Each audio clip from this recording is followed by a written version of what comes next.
Hello बच्चों, कैसे हैं आप सब लोग। आई होप आपकी पढ़ाई वढ़ाई सब बढ़िया चल रही होगी। अपन ने इतनी क्लास ले ली, करीबन काफ़ी लेक्चर हो चुके हैं अनुपात समानुपात के। टाइप नंबर 8 तक पढ़ चुके हैं। अब अपने टाइप नंबर 9 की तरफ चलते हैं, अगले टाइप की तरफ। तो आप कॉपी निकाल लीजिए और लिखिए अगला टाइप 9।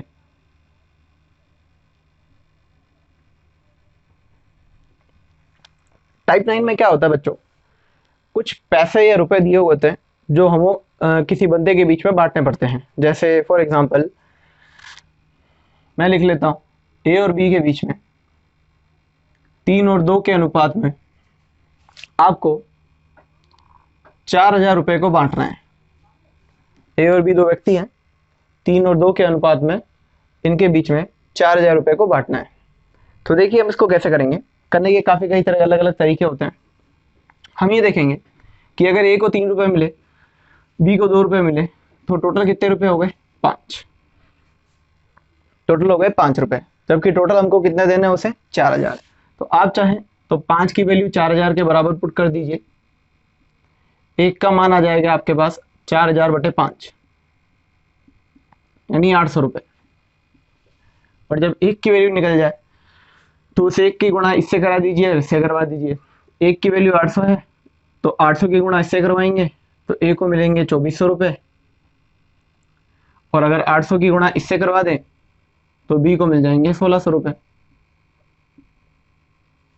ये सब अलग अलग करने के तरीके होते हैं। ठीक है, मैंने क्या किया कि 3 रुपये इसके पास, 2 रुपये इसके पास, टोटल रुपये हो गए 5, जबकि टोटल बांटने से 4,000। यानी 5 की वैल्यू अगर 4,000 के बराबर तो एक का मान आ जाएगा 4,000/5 यानी 800 रुपये। और जो एक का मान आ जाए उसकी गुणा इससे करवा दीजिए, इससे भी करवा दीजिए। तो 3 × 8 हो गया 2,400 रुपये। यानी ए को 4,000 में से 2,400 रुपये मिलेंगे और बी को 4,000 में से 1,600 रुपये मिलेंगे। कई बच्चे इस सवाल को ऐसे भी करते हैं, जैसे ये मेथड ना अडोप्ट करके दूसरा मेथड ऐसे अडोप्ट करते हैं कि 3 और 2 हो गया 5। तो वो लिखेंगे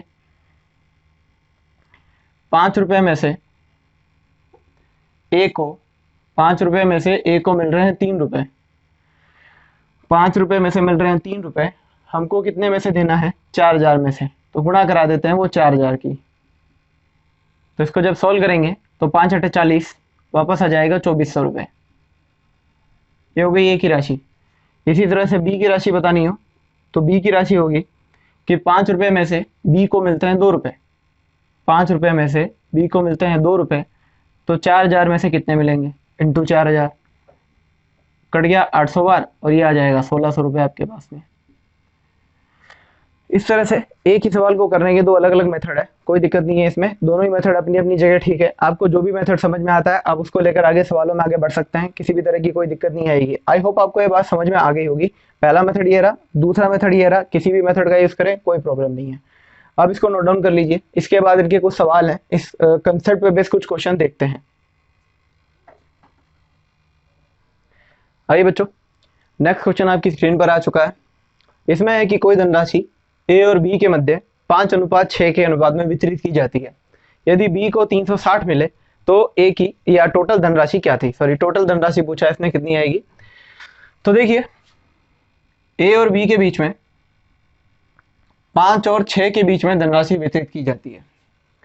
आपको कहा गया है कि बी को मिल रहे हैं 360 रुपये, हमको दिख रहा है कि बी को मिल रहे हैं 6 रुपये, पर वो तो कह रहा है कि बी को मिलेंगे 360 रुपये। यानी इस 6 की वैल्यू आपको 360 रुपये के बराबर रखनी है। तो एक का मान आ जाएगा आपके पास 60 रुपये, और एक का मान अगर 60 रुपये आ गया तो आपसे टोटल पूछा गया है कि टोटल कितनी धनराशि थी। तो 5 और 6 टोटल कितना हो गया, 11। तो अगर एक का मान 60 तो 11 का मान कितना आ जाएगा, 11 का मान आ जाएगा 60 × 11, 660 रुपये। एकदम छोटा सा सवाल था, बिना किसी दिक्कत के आराम से हो गया कि भाई ए और बी में 5 और 6 के अनुपात में राशि बांटी गई। बी को मिल रहे थे यहाँ 6 रुपये, जबकि उसने कहा मिलेंगे 360। तो 6 की वैल्यू 360 के बराबर, एक का मान 60, एक का मान 60 आ गया। तो टोटल पूछा था, तो टोटल आ गया 5 और 6 11। तो 11 की वैल्यू आ जाएगी 11 × 60, 660 रुपये। अब इस सवाल को आप आराम से ऑप्शन से भी कर सकते थे। अगर आप अपने ऑप्शन पे गौर करें, पहला ऑप्शन है 660, दूसरा ऑप्शन है 560, तीसरा ऑप्शन है 680 और चौथा ऑप्शन है आपके पास 580। अब ये सवाल बिना इतनी कैलकुलेशन के भी आराम से हो जाता। आपसे पूछा क्या गया था, आप देखें, आपको कहा था ए और बी के बीच में 5 और 6 के अनुपात में राशि वितरित की, वो टोटल बताओ। तो टोटल हमको पता है 5 और 6 कितना आएगा, 11। यानी आपका जो ऑप्शन होगा वो पक्की बात है 11 के पाड़े में हो गए होगा। अब आप अपने ऑप्शन पर गौर करें, क्या ये 11 के पाड़े में आ सकता है कभी भी? 56 नहीं आ सकता। क्या ये 11 के पाड़े में आ सकता है? नहीं। क्या ये 11 के पाड़े में आ सकता है? नहीं। तो कौन सा ऑप्शन बचा? 660। तो आप वैसे इसको देख करके भी टिक किया कर सकते थे 660 कि 5 और 6 11 है, इसको 11 के पाड़े में आना पड़ेगा, 11 के पाड़े में इसमें से एक ही ऑप्शन आता है तो टिक कर दीजिए, खत्म बात। आपको इस सवाल में इतनी कैलकुलेशन करने की भी जरूरत नहीं पड़ती। ठीक है, आराम से ऑप्शन देख के भी ये सवाल खत्म किया जा सकता है। आई होप आपको ये बात समझ में आ गई होगी, इस मेथड से भी और ऑप्शन वाले तरीके से भी। नोट डाउन कर लीजिए इसको। आइए बच्चों, नेक्स्ट क्वेश्चन आपकी स्क्रीन पर आ गया कि 490 रुपए को ए बी सी में किस तरह से बांटा गया है कि भाई ए का हिस्सा बी के हिस्से का आधा, 3 है इसमें, ए बी और सी। ए का हिस्सा बी के हिस्से से तो आधा होगा और सी के हिस्से से 3 गुना है। ए का हिस्सा बी का आधा और सी का 3 गुना। इसका मतलब अगर मैं सी को 1 रुपया दे दूं तो 1 का 3 गुना हो गया 3 इसके पास में। और चूंकि ये ए का हिस्सा बी से आधा है तो अगर इसके पास 3 है तो इसके पास कितना आ जाएगा? 6, क्योंकि 6 का आधा कौन होगा? 3। दोबारा सुन लो मेरी बात, इसने कहा कि ए बी सी में रुपए इस तरह से बांटे कि ए का हिस्सा बी का तो आधा होना चाहिए और सी का 3 गुना होना चाहिए। तो अगर मैंने सी को 1 रुपया दिया तो 1 का 3 गुना हो गया 3, और बी का आधा है तो अगर ये 3 है तो ये कितना हो जाएगा? 6, क्योंकि 6 का आधा कितना हो जाता है? 3। तो फिर वही बात, इसमें अपन को पैसे बांटना है और सी का बताना है कि आपको भाई सी का हिस्सा कितना है। अब यहाँ समस्या ये है कि इस सवाल को ऑप्शन के थ्रू आप नहीं कर पाएंगे, क्योंकि बच्चों देखो कई स्थितियां ऐसी होती है जिसमें कुछ सवाल आप ऑप्शन के थ्रू कर सकते हैं, कुछ सवाल ऑप्शन के थ्रू नहीं कर सकते हैं। सारे सवाल ऑप्शन के थ्रू करना संभव नहीं होता है। आप खुद मानिए कि अगर आपके पास में 100 क्वेश्चन आते हैं पेपर के अंदर, 100 क्वेश्चन अगर पेपर के अंदर आ रहे हैं तो 100 क्वेश्चन में से 60 से 70 क्वेश्चन आपके पास में इजी होते हैं। और अगर इसमें से 60-70 क्वेश्चन इजी है और पर क्वेश्चन में आप अगर 10 सेकंड भी बचा पा रहे हो ऑप्शन देख के, तो कुल मिला के आपने 600 से 700 सेकंड बचा लिए। और 600 से 700 सेकंड का मतलब करीबन 10 से 11 मिनट होते हैं। यानी अगर आप 100 क्वेश्चन के पेपर में इन 60-70 जो इजी क्वेश्चन है उसमें ऑप्शन देख के कर पाते हैं तो आप करीबन 10 से 11 मिनट बचा लेते हो। 10 से 11 मिनट किसी भी पेपर के लिए बहुत ज्यादा समय होता है। ठीक है, तो मैं ये नहीं कहता कि हर सवाल ऑप्शन से हो जाएंगे, कुछ सवाल ऑप्शन से हो जाते हैं और कुछ सवाल ऑप्शन से नहीं होते हैं। जो होंगे मैं आपकी उसमें पूरी मदद करूंगा, मैं आपको बताऊंगा कि ये ऑप्शन से कैसे हो रहे हैं, बिना ऑप्शन के कैसे हो रहे हैं, और जो नहीं होंगे उसको मैं पूरा मैथमेटिकली डिस्क्राइब करूंगा और कोशिश करूंगा कि कम से कम समय में आप उस सवाल को कैसे कर सकते हैं। तो चलिए, इस सवाल को ऑप्शन के थ्रू इसलिए करना संभव नहीं है क्योंकि इसने सी का हिस्सा पूछा था। अब सी का हिस्सा 1 है। अब आप अपने ऑप्शन पे गौर करो, 1 के बारे में तो सभी आएंगे, 1 के बारे में 49 भी आएगा, 1 के बारे में 147 भी आएगा, 294 भी आएगा और 245 भी आएगा। तो सी का हिस्सा ऑप्शन के थ्रू बताना इसमें संभव नहीं होगा, इसलिए हमको इसको मैथमेटिकली सॉल्व करना पड़ेगा। तो मैथमेटिकली इसको सॉल्व करते हैं। देखिए 3 6 9 और 1 कितना हो गया आपके पास में? 10। टोटल 10 आ गया और आपको बांटने थे कितने रुपए? 490। तो 10 का मान, यहाँ टोटल 10 है जबकि हमको बांटने हैं 490, तो 10 का मान 490, 1 का मान 49। आपसे पूछा सी की वैल्यू, सी का वैल्यू है 1 और 1 की वैल्यू कितनी आ गई? 49। यानी आपका आंसर होगा 49 रुपए, यानी सी को 49 रुपए मिलेंगे। यानी ऑप्शन नंबर आपके पास में ए लग जाएगा इसके अंदर। ये भी कोई बहुत ज्यादा टिपिकल नहीं है, आराम से 1 सेकंड या 2 सेकंड में सवाल बन जाता है अगर आपकी कैलकुलेशन अच्छी चल रही हो तो। आई होप आपको ये बात समझ में आ गई होगी, नोट डाउन कर लीजिए इसको। आइए बच्चों अगले क्वेश्चन पे चलते हैं। क्वेश्चन आपकी स्क्रीन पर आ गया होगा कि 1,04,000 रुपए के लाभ को 6-4-3 के अनुपात में अशोक, बिमला और चिराग के बीच में बांटना है। तो चिराग को कितनी राशि मिलती है? अशोक, बिमला और चिराग, अशोक, बिमला और चिराग, इनके बीच में आपको 6-4-3 के अनुपात में बांटना है और टोटल धनराशि है आपके पास में 1,04,000 रुपए। तो आपसे पूछा है चिराग का हिस्सा बताएं। फिर वही सवाल उसी तरह का। देखिए टोटल, देखिए 6 4 10, 10 और 3 कितना हो गया? 13। आपकी टोटल 13 हो रही है जबकि टोटल होनी चाहिए 1,04,000। तो 13 की वैल्यू अगर 1,04,000 के बराबर हुई तो 1 का मान आ जाएगा आपके पास में 8,000, क्योंकि 13 8 104 होता है। दोबारा समझ लीजिए जिसके बाद समझ में नहीं आई, जब 1 का मान निकालेंगे तो 1,04,000 में 13 का भाग लगेगा और 13 के बारे में 104 आता है 8 बार, तो ये हो गया 8,000। और अगर 1 की वैल्यू 8,000 है तो 3 की वैल्यू कितनी आ जाएगी? 3 की वैल्यू आ जाएगी 8,000 गुणा 3 यानी 24,000 रुपए। तो चिराग के हिस्से में आएंगे 24,000 रुपये। ये इस सवाल का आंसर बन जाएगा, यानी option number A. I hope आपको बात समझ में आ गई, नोट डाउन कर लीजिए इसको। चलिए बच्चों नेक्स्ट क्वेश्चन देखते हैं कि 370 रुपये को ए बी और सी में 1/4, 1/5 और 1/6 के हिसाब से बांटना है। 1/4, 1/5 और 1/6 के अनुपात में बांटना है आपको 370 रुपये को। तो पहले आप इसको सरल कर लीजिए। सरल करना मैंने आपको सिखा रखा है, पिछली क्लासेस की वीडियो देखिए। सरल करने के लिए मैंने आपको बताया था कि जो ये नीचे के नंबर होते हैं आप इन सबको उस नंबर से गुणा करा दीजिए जो 4 के पहाड़े में भी आता हो, 5 के पहाड़े में भी या 6 के पहाड़े में भी। और सिंपल भाषा में कहूँ 4, 5 और 6 के एलसीएम से गुणा करा दीजिए। यानी मुझे गुणा करानी पड़ेगी इसको 60 से, क्योंकि 60 इन तीनों के पहाड़े में आता है। तो जब 60 1/4 से गुणा करेगा तो यहाँ आ जाएगा 15। जब 60 1/5 से गुणा करेगा तो यहाँ आ जाएगा 12। और जब 60 1/6 से गुणा करेगा तो ये आ जाएगा 10। यानी आपको ए बी और सी के बीच में 15, 12 और 10 में पैसों को या रुपयों को बांटना है। तो 15, 12 हो गया 27, 27 और 10 हो गया 37। यानी टोटल रुपए होते हैं 37, जबकि टोटल बांटने थे 370। तो 37 की वैल्यू अगर 370 के बराबर, तो एक का मान आ गया 10। और अगर एक का मान 10 आ गया तो आपसे एक का हिस्सा पूछा था, एक का मान है 15, 15 की वैल्यू आ जाएगी आपके पास 150 रुपये। आराम से आंसर बन जाएगा आपके पास में इस सवाल में। ये सवाल आराम से ऑप्शन से भी हो सकता था, पर जहाँ तक है ये टाइम भी ज़्यादा कंज्यूम नहीं करता है, इजी सा मेथड है। आराम से आपको एक की वैल्यू निकालनी होती है, बाकी जो भी चाहिए सारा मान निकल जाता है। आई होप आपको ये बात समझ में आ गई होगी, नोट डाउन कीजिए इसको। चलिए नेक्स्ट क्वेश्चन देखते हैं। नेक्स्ट क्वेश्चन भी सेम उसी टाइप का है जिस तरह से अपन ने पिछला क्वेश्चन किया था कि 2600 रुपये को अब आपको 3 व्यक्तियों में 1/2, 1/3 और 1/4 के अनुपात में बांटना है। वही सिंपल सा क्वेश्चन। सबसे पहले आप इनको सरल कर लीजिए, गुणा करा दीजिए 12 से, क्योंकि 12 इन तीनों का एलसीएम आ जाएगा। 12 का आधा 6, 12 का 1/3 4, 12 का 1/4 3। तो आपको 2600 रुपये बांटने हैं 6, 4 और 3 के अनुपात में। तो 6, 4, 10 और 3 हो गया 13। 13 की वैल्यू अगर 2600 हुई तो एक का मान हो गया 200, और एक का मान 200। तो आपसे पूछा है ए का हिस्सा, ए का हिस्सा है 6, 6 का मान आ जाएगा 6 गुणा 200 यानी 1200। ये इस क्वेश्चन का आंसर बन जाएगा आपके पास में 1200 रुपये। आप अगर कुछ क्वेश्चन कुछ अपने पास में कैलकुलेशन जो है अगर मेंटली करना स्टार्ट कर दे तो आपको इतना टाइम नहीं लगेगा। आप हर चीज को लिखिए मत, क्योंकि आराम से दिखता है कि इनका 12 आएगा तो 6, 4, 10, 6, 4, 10 और 3 13, ये दिमाग में आप कैलकुलेट कर सकते हो। जितनी चीजें आप दिमाग में कैलकुलेट करोगे उतना ही आप टाइम बचाओगे। यहाँ पर एक एक चीज आपको लिख के समझानी पड़ती है। आपको समझाने के लिए मैं सारी चीजें लिखता हूँ। अगर मुझे इस सवाल को करना होता तो सब चीजें मेंटली दिमाग में की जा सकती है। तो कोशिश करें आप सवाल को देखें, उनकी मेंटल कैलकुलेशन करें, इससे आपकी स्पीड मच इंप्रूव हो जाएगी। चलिए इसको नोट डाउन कर लीजिए।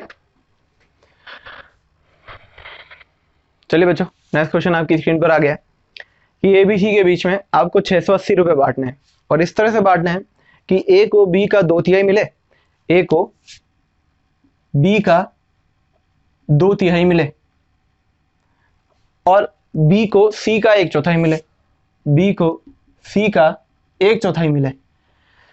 तो आपसे पूछा है ए बी सी को क्रमशः कितने कितने रुपए मिलेंगे। देखिए बच्चों, अगर इस सवाल को अपन पूरा बनाएंगे तो नहीं करते 1 मिनट खाएगा। अब इस सवाल को कैसे जल्दी से जल्दी किया जाता है वो देखते हैं। मैं आपको पूरा बनाना भी सिखा दूंगा। पहले हम इस सवाल को ऑप्शन के थ्रू देखते हैं कि कैसे खत्म किया जा सकता है। अब इस सवाल को सिर्फ इतना पढ़िए, ए को बी का 2/3 मिलता है। इसको पढ़ना आना चाहिए बच्चों आपको। देखो कैसे पढ़ा जाता है। ए बराबर सामने ऊपर नंबर देखिए क्या है 2। ए बराबर सामने ऊपर नंबर क्या है 2। तो ए बराबर अगर ऊपर नंबर 2 है तो ए के नीचे 2 लिख लीजिए, और बी के पास आ जाएगा 3। यानी यहाँ ए और बी में जो अनुपात है वो 2/3 का या 2:3 का है। ठीक है, ए बराबर अगर लिखा है बी इंटू 2/3, तो ए बराबर सामने नंबर क्या है 2, यानी ए का अनुपात 2 आएगा और बी का अनुपात कितना आएगा 3 आएगा। तो आप खुद देख लीजिए ऐसा कौन सा ऑप्शन है जिसमें ए बी 2:3 में आ रहे हो। इधर देखिए पहले ऑप्शन को, 75 और 325 ये 2:3 में है नहीं। 80 और 120, 40 दूनी 80 होता है, 40 या 120 होता है, ये ऑप्शन हो सकता है। 90 और 200 ये आएंगे नहीं 2-3 में। 100 और 200 1 और 2 आ जाएंगे तो ये भी नहीं आएंगे। तो आपके पास एक ही आंसर मिलेगा आपको 80, 120 और 480। ये सवाल का आंसर आ गया। कि अगर आपको ए बी सी के रुपए देने हैं तो ए को मिलेंगे 80 रुपए, बी को देने पड़ेंगे 120 रुपए और सी को देने पड़ेंगे 480 रुपए। ये सवाल ऑप्शन से 1 सेकंड के भीतर भीतर हो गया। अब मैं इस सवाल को आपको पूरे मेथड से समझाता हूँ कि ये सवाल अगर मेथड से समझाऊं तो किस तरह से सोल्यूशन होगा इसका। अब देखिए, ए और बी का अनुपात तो आपने लिख लिया 2:3, यहीं सही आप मुझे बी और सी का अनुपात बताएं। देखिए अभी मैंने सिखाया था आपको b बराबर सामने नंबर कितना है 1 और c कितना लिखेंगे 4। तो यहां से हमने निकाला a और b के बीच में अनुपात 2 और 3 और यहां से हमने निकाला b और c के बीच में अनुपात 1 और 4। अब यहां से ABC निकालने के खूब से तरीके हैं, आपको सबसे पहली क्लास में भी सिखाया था कि ABC कैसे निकाला जाता है। अगर आप इसे ABC निकालें तो AB है 2:3, BC है 1:4, यहाँ खाली जगह 3 भर दीजिए, यहाँ खाली जगह 1 भर दीजिए, तो आ जाएगा 2, 3 और 12। तो ABC का अनुपात आ गया 2, 3, 12। तो टोटल कर लीजिए इसकी कितनी होगी, 12, 3, 15 और 2, 17, यानी 17 रुपए बांटने हैं, पर उसने तो कहा कि 680 बांटना है। तो 17 की वैल्यू अगर 680 के बराबर तो 1 का मान आ जाएगा आपके पास 40 और 1 का मान 40 आ गया तो 40 से सबको गुणा करा दीजिए। 40 दूनी 80 रुपए, 40 दिया 120 रुपए और 40 इंटू 12 480 रुपए। तो अगर मेथड से करने चले तो इस सवाल को अपन को ऐसा करना पड़ेगा और बिना मेथड के भी आराम से हम इस लाइन को पढ़ के बता सकते थे कि a बराबर 2/b का 2/3 है, तो a और b में अनुपात 2 और 3 का होना चाहिए। तो हमने ऑप्शन से देख लिया कि 2 और 3 यहाँ नहीं बन रहा, 2 और 3 यहाँ बन रहा है, 2 और 3 यहाँ नहीं बन रहा, 2 और 3 यहाँ नहीं बन रहा, यानी 3 ऑप्शन कट गए, एक ही ऑप्शन बच गया आपके पास में 80, 120, 480। वरना फिर आपको पूरा ऐसे देखना पड़ेगा, a और b में 2, 3 का अनुपात है, b और c में 1 और 4 का अनुपात है। तो a b c कैसे बनाए, a b c बनाइए, 2, 3 लिखिए, ये लिखिए 1, 4, खाली जगह में 3 भर लिया, 1 भर लिया, अनुपात आ गया 2, 3 और 12। 2, 3 और 12 का मतलब होता है टोटल 17, यानी 17 रुपए बांटने हैं, जबकि बांटने थे 680। 17 की वैल्यू 680, 1 का मान आ गया 40 और अगर 1 का मान 40 है तो 40 की इनसे मल्टीप्लाई करवा दीजिए। 2 इंटू 40 हो गया 80, 3 इंटू 40 120 और 12 इंटू 40 480। ये आपका आंसर आ गया। तो ये मेथड से और ये आपका ऑप्शन देख करके नोट कर लीजिए इसे। चलिए बच्चों नेक्स्ट क्वेश्चन पे चलते हैं कि 1250 रुपए को ABC में इस तरह से बांटना है कि A जो है B का 2/9 भाग होता है और C जो है A का 3/4 भाग होता है। पहले मैं आप इस क्वेश्चन को आपको ऑप्शन से करके बता देता हूँ, उसके बाद में अपन बेसिक मेथड पे डिस्कस करेंगे। आप अपने चारों ऑप्शन को ढंग से देखिए। मैंने जैसा आपको इसको पढ़ना सिखाया था कि अगर A बराबर B इंटू 2/9 तो A और B का अनुपात बताएं, देखिए कितना होगा। A बराबर 2 तो आप 2 लिख लीजिए और B कितना आ जाएगा 9, तो A और B में अनुपात आ गया 2 और 9 का। सिमिलरली यहाँ से देखिए, यहाँ से आपको C और A का अनुपात पता चलेगा कि C का अनुपात और A का अनुपात कितना है। तो अगर मैं यहाँ से लिखूँ C और A का अनुपात कितना है तो C बराबर कितना 3 और A बराबर कितना 4, तो ये आ गया C और A का अनुपात। अब आप इधर देखें, ऑप्शन में ढूंढे कि A और B 2 और 9 के अनुपात में कहाँ कहाँ है। 200 और 800 ये 2 और 9 के अनुपात में है ही नहीं, तो ये ऑप्शन गलत हो गया। 200 और 900 इसके 2 जीरो कट गए, इसके 2 जीरो कट गए, ये 2 और 9 के अनुपात में है, ये हो सकता है। अब इसको लगा लीजिए, ये हो सकता है। ये 2 और 9 के अनुपात में है ही नहीं, ये कट गया। ये 2 और 9 के अनुपात में है, ये हो सकता है। अब इन दो ऑप्शनों में से किसको चेक किया जाएगी कौन सा अपना आंसर है। तो अगर इस ऑप्शन से पता, इससे पता नहीं चल रहा तो इससे पता करते हैं कि A और C 4 और 3 होने चाहिए। A और C 4 और 3 के अनुपात में होने चाहिए। आप इधर देखें, A और C 200 और 150 क्या 4 और 3 के अनुपात में है। आप इधर देखें 200 और 150, 0 से 0 कटा, 5 चौक 20, 5 तिया 15, ये 4 और 3 के अनुपात में है कि नहीं है। 200 और 150 आपके पास में 4 और 3 के अनुपात में है, यानी यही आपका आंसर होगा। आप इसको भी चेक कर लीजिए, 200 और 250 को जब काटोगे तो वो 4 और 3 में नहीं आएगा, यानी आपका ये आंसर हो गया, कट गया।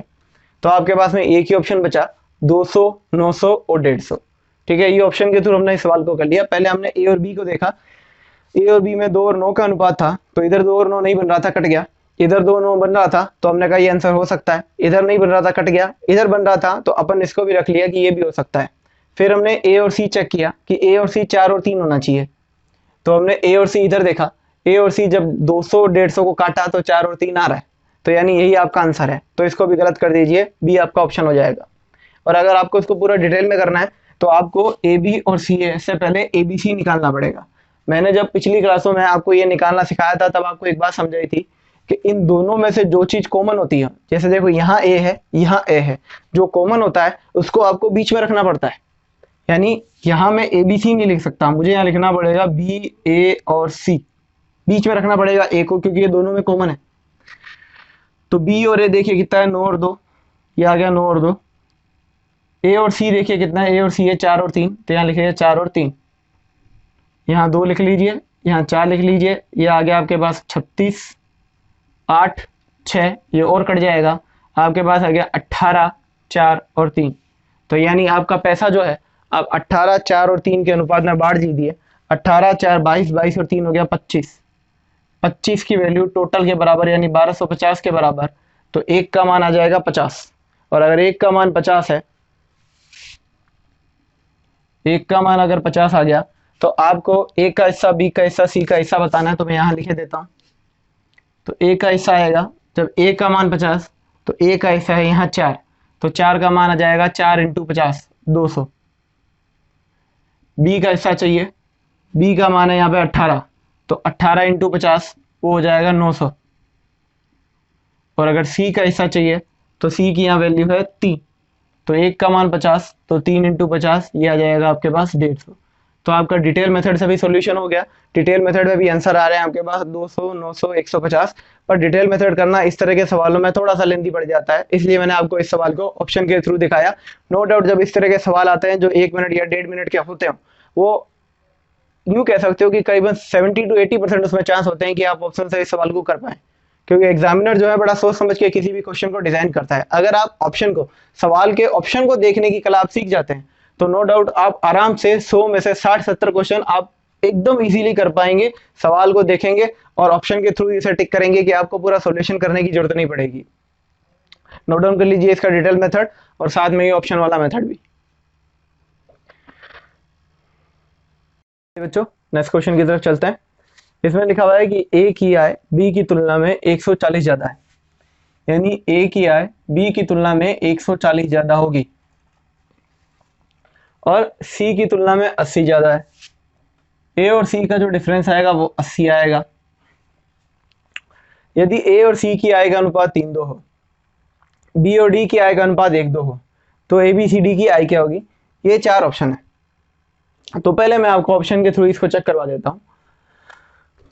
अब ये देखिए, इसने कहा कि ए और सी की आय में 80 का डिफरेंस होना चाहिए। इसका मतलब ए की आय सी की आय से 80 ज्यादा होनी चाहिए। ये ए की आय है, ये बी की आय है, ये सी की आय है, ये डी की आय है। अब इधर देखिए, क्वेश्चन कह रहा है ए की आय सी से 80 ज्यादा होनी चाहिए। तो ये 260 है, ये 320 है, तो ये तो 320 से कम हो गई, जबकि इसे तो 80 ज्यादा होनी चाहिए थी, यानी ये ऑप्शन ही गलत हो गया आपके पास में। इधर देखिए, ये 300 है, ये 600 है, ये भी इससे कम हो गई, जबकि ये ज्यादा होनी चाहिए थी, ये ऑप्शन भी गलत हो गया। इधर देखिए, ये 600 है सी, ये 400, ये भी कम होगी, तो ये भी गलत हो गया। ये 160 है, तो ये 240, आप देख लीजिए ये 80 ज्यादा है, ये सही क्वेश्चन आ गया। बस ये आपका आंसर बन गया। 240, 100, 160 और 200। आपने सिर्फ ऑप्शन देख करके, मतलब अनुपात देख करके ऑप्शन चूज कर लिए कि 3 तो हो ही नहीं सकते थे, क्योंकि ए की आय किसी भी सूरत में यहाँ तो सी से ज्यादा ही नहीं हो रही थी, जबकि क्वेश्चन तो कह रहा था कि ए की आय सी से 80 ज्यादा होनी चाहिए। तो एक ही ऑप्शन बचता है जिसमें ए की आय सी से 80 ज्यादा होती है, वो है डी ऑप्शन। तो डी ऑप्शन लगा दीजिए आप अपना। तो आप इसे सीधा देख करके आंसर इस तरह से मार्क कर सकते हैं, या फिर अगर इसके मेथड में चले तो आप इधर देखिए, सबसे पहले यहाँ हमको दिख रहा है कि ए की आय 3 है, सी की आय 2 है, तो यहाँ ये इससे कितना ज्यादा हुआ? 1 ज्यादा हुआ। ए की आय सी से 1 ज्यादा हो रही है, जबकि वो तो कह रहा है 80 ज्यादा होगी। यानी अगर 1 का मान 80 है तो 3 का मान, ए की आय आ जाएगी 240 और 2 का मान सी की आय आ जाएगी 160। यानी ए की आय आ गई 240, सी की आय आ गई 160।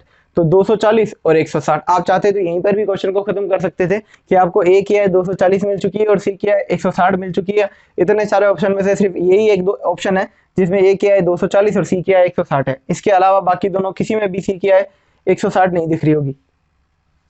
और अगर आप इसे आगे और करना चाहते हैं, बी और डी की आय भी निकालना चाहते हैं, तो देखिए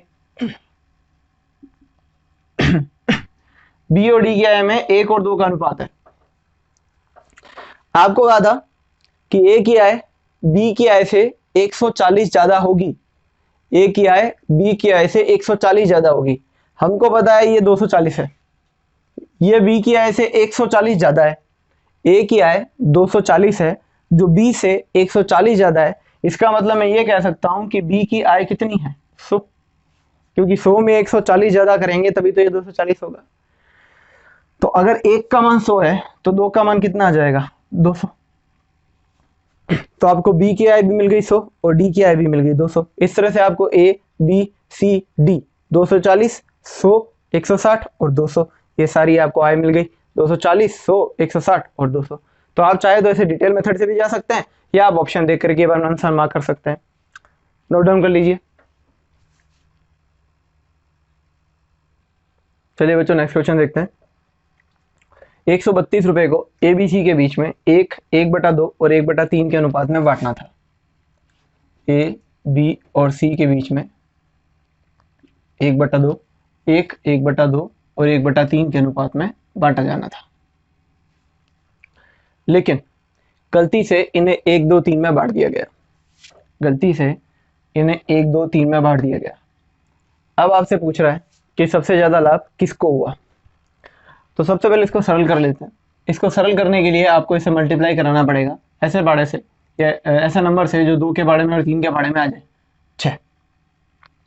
तो ये आ गया 6 एकम 6, 6 का आधा 3 और 6 का 1/3 2।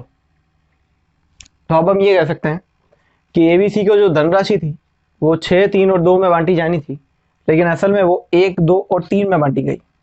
तो अब अपन को बताना है लाभ किसका हुआ और कितना हुआ, किसको ज्यादा मिला। तो सबसे पहले आप देखिए कि 6 3 और 2 कितना होता है 11, 3 2 5 और 1 कितना हुआ 6।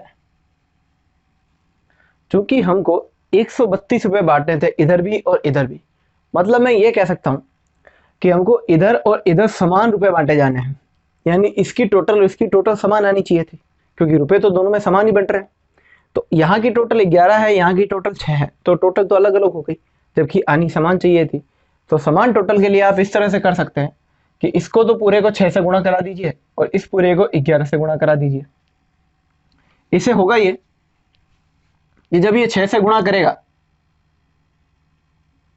तो आपके पास आएगा 36 18 और 12, और जब ये 11 से गुणा करेगा तो आपके पास आ जाएगा 11 22 और 33। बस आपको इतना ही काम करना है। सबसे पहले हमने इसको सिंप्लीफाई किया, ये आया 6 3 2 और ये आया 1 2 3। इसकी टोटल हो रही थी 11, इसकी टोटल हो रही थी 6, जबकि हमको पता है हमको दोनों को बराबर रुपए देने थे 132 रुपए। तो हमने इन दोनों की टोटल बराबर करनी चाहिए। तो टोटल बराबर करने के लिए इसको तो गुणा करा दी 6 से ताकि ये भी 66 हो जाए, और इसकी गुणा करा दी 11 से। अब गुणा कराने के बाद में अनुपात इस तरह से होंगे। हम ये कह सकते हैं ए को पहले 36 रुपए मिलने वाले थे, लेकिन अब मिल रहे हैं 11 रुपए। तो जाहिर सी बात है ए को तो लाभ हो ही नहीं रहा, यानी ए तो इस सवाल का आंसर हो ही नहीं सकता। बी को 18 रुपए मिलने वाले थे, लेकिन मिले कितने 22, तो लाभ कितने का हुआ सिर्फ 4 का। और इसको 12 रुपए मिलने वाले थे, लेकिन अब मिल रहे हैं 33, मतलब इसको लाभ हो रहा है पूरे पूरे 21 रुपए का। तो आप इधर देखिए, इधर तो लाभ आया सिर्फ 4 का और इधर लाभ आ रहा है कितने का 21 का, तो और इसको तो लाभ हो ही नहीं रहा है। तो आपसे ये पूछा गया सबसे ज्यादा लाभ किसको हुआ, तो आप देख के बता सकते हैं सबसे ज्यादा लाभ किसको हुआ इस ऑप्शन में सी को। तो इस सवाल का आंसर जो आएगा वो सी आएगा। आपसे सिर्फ यही पूछा गया है सबसे ज्यादा लाभ किसे मिला, तो आंसर बन जाएगा आपका सी। होप आपको ये बात समझ में आ गई होगी। हमने सिर्फ अनुपात सोल्व किया और इन दोनों को बराबर कर लिया। बराबर करने के बाद हमने इनको देख के पता लगा लिया कि भाई सबसे ज्यादा लाभ किसको हो रहा है, सी को हो रहा है। तो सी ऑप्शन मार्क कर दीजिए, नोट कर लीजिए इसको। चलिए बच्चे नेक्स्ट क्वेश्चन देखते हैं। 234 रुपए को 1/2 1/3 और 1/4 में बांटा जाना था, लेकिन उन्होंने गलती से 2 3 और 4 के अनुपात में बांट दिया। तो आपसे ये पूछा गया है कि सबसे ज्यादा लाभ किसको हुआ और कितना हुआ। तो देखिए सबसे पहले इसको सिंपलीफाई करते हैं, गुणा करा दीजिए आप 12 से, तो ये आ जाएगा 6, 4 और 3। यानी आपको पैसा बांटना था 6, 4 और 3 के अनुपात में, जबकि आपने बांट दिया 2, 3 और 4 के अनुपात में। पैसा बांटना था 6, 4, 3 के अनुपात में, जबकि बांट दिया 2, 3, 4 के अनुपात में। तो जैसा मैंने आपको समझाया, चूंकि आपको पैसे बराबर बांटने हैं, तो आप इधर देखिए, ये है टोटल इसकी 13 और इसकी टोटल है 2, 3, 5 और 4, 9। तो आप इनको बराबर कर सकते हैं। इसको 9 से मल्टीप्लाई करवा दीजिए, इसको 13 से मल्टीप्लाई करवा दीजिए। तो अब अनुपात आ जाएंगे आपके पास 9 6 54, 9 चौक 36, 9 तिया 27 और इधर आ जाएंगे 13 दूनी 26, 13 तिया 39 और 13 चौके 52। तो टोटल आ जाएगी इसकी भी 117, इसकी भी टोटल आ जाएगी 117। तो आप देखिए, सबसे पहले बात, क्या एक को लाभ हो रहा है? भाई 54 से 26 हो गया, पहले 54 रुपये मिल रहे थे, अब 26 रुपये मिल रहे हैं, तो यहाँ किसी भी सूरत में इसको लाभ तो हो ही नहीं रहा।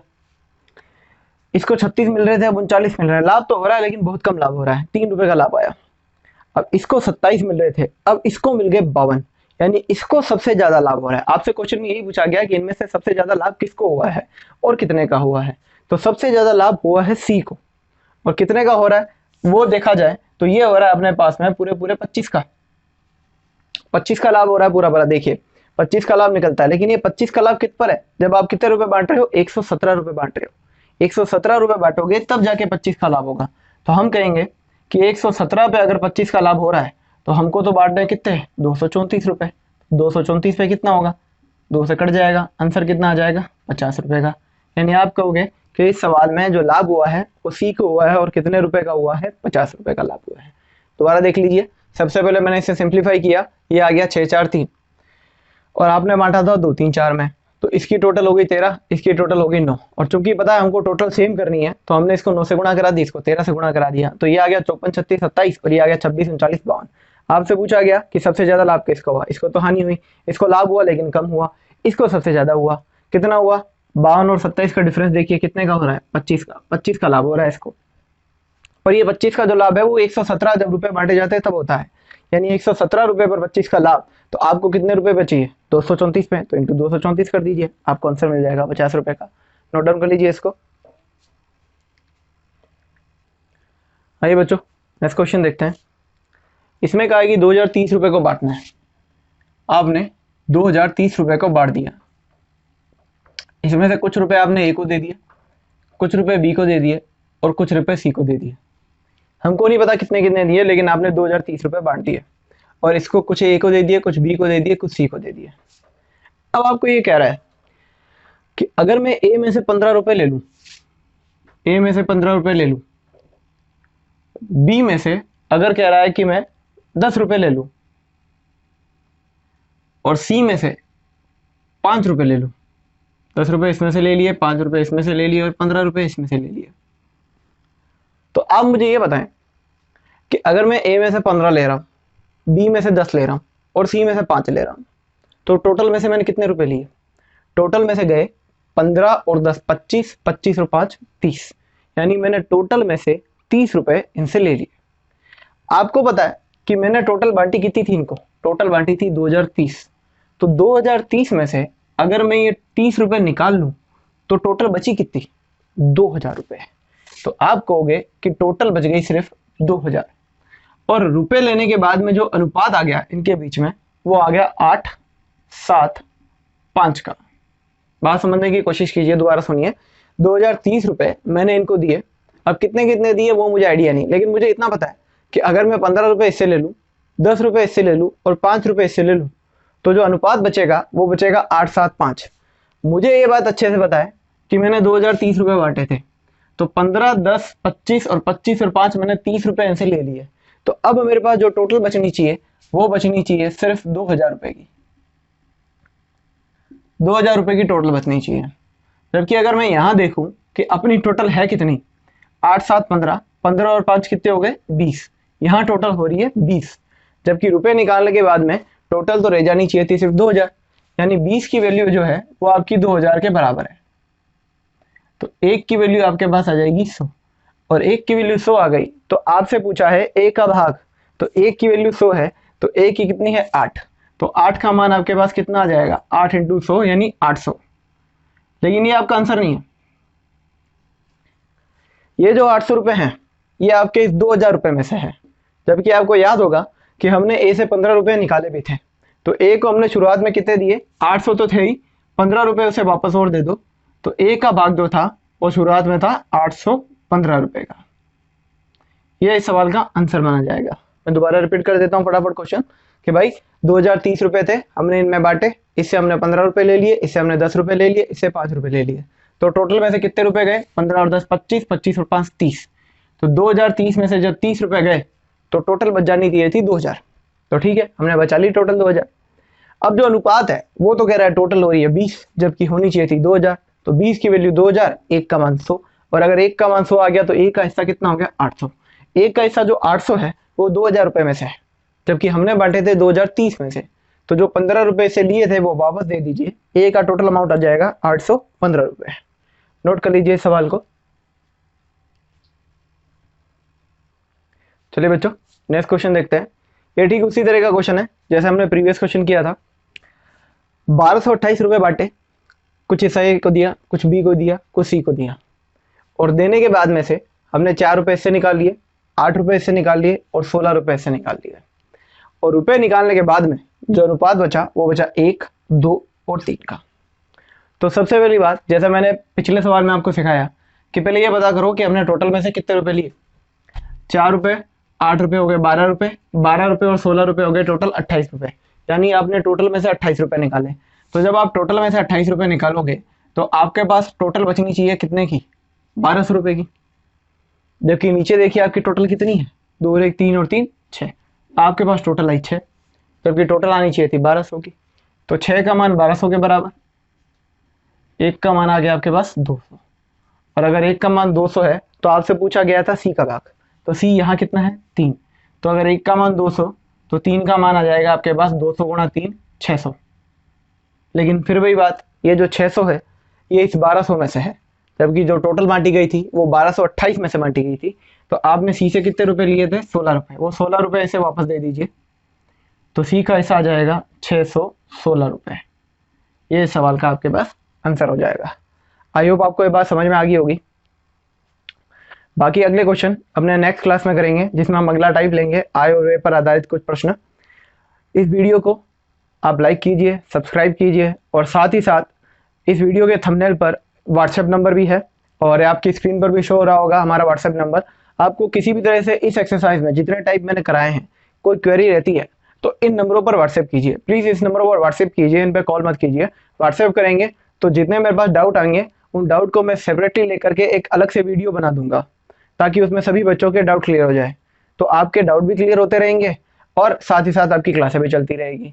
तो होपफुली आपको ये वीडियो देखकर अच्छा लगा होगा। Thank you, have a good day.